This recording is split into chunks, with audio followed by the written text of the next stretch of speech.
2018 group 1 mains పై single judge ఇచ్చిన తీర్పుపై AP high court division bench stay విధించింది. తదుపరి విచారణను ఈ నెల 27కు వాయిదా వేసింది. సింగిల్ జడ్జి తీర్పుపై ఏపీపీఎస్సీ అప్పీలుకు వెళ్లింది. అభ్యర్థుల ప్రయోజనాలు కాపాడేందుకే ఏపీపీఎస్సీ అప్పీలు చేయగా డివిజన్ బెంచ్ స్టే విధించింది.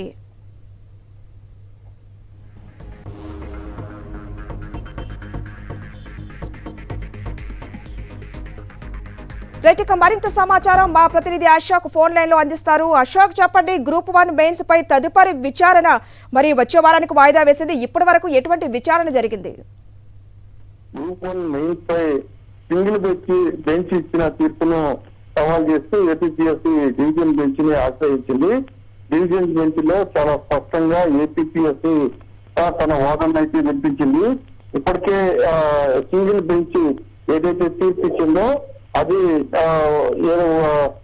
మెయిన్స్ లో ఉత్తీర్ణులైన ఉద్యోగులు ఉత్తీర్ణులైన కొంతమంది ఉద్యోగాలు చేస్తున్నారు, వారిపైన తీవ్రమైన ప్రభావం చూపుతుంది. ఖచ్చితంగా మెయిన్స్ పరీక్ష నిర్వహణ సవాల్ చేయకపోయినప్పటికీ సింగిల్ బెంచ్ జడ్జి మాత్రం ఆ పరీక్షను రద్దు చేస్తూ ఆదేశాలు జారీ చేశారు. సింగిల్ బెంచ్ తీర్పు చట్టవిరుద్ధమే కాక ఏకపక్షమని కూడా చాలా స్పష్టంగా వాదన వినిపించారు. అయితే మూల్యాంకనం 3 దశల్లో నిర్వహించడం జరుగుతుంది. కానీ సింగిల్ బెంచ్ దాన్ని తప్పుగా అర్థం చేస్తుంది. 3 సార్లు మూల్యాంకనం జరిగినట్లుగా తప్పుగా అర్థం చేస్తుంది. కాబట్టి సింగిల్ బెంచ్ ఇచ్చిన తీర్పుపై స్టే ఇవ్వాలని కూడా చాలా స్పష్టంగా ఏపీపీఎస్సీ తరఫున వాదనలు వినిపించాయి.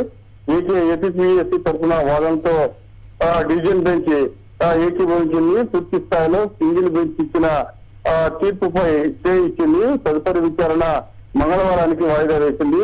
తదుపరి విచారణ ఉత్తర్వులు వచ్చేంత వరకు స్టే కొనసాగుతుందని కూడా ధర్మాసనం చాలా స్పష్టంగా చెప్పింది. Thank you Ashok.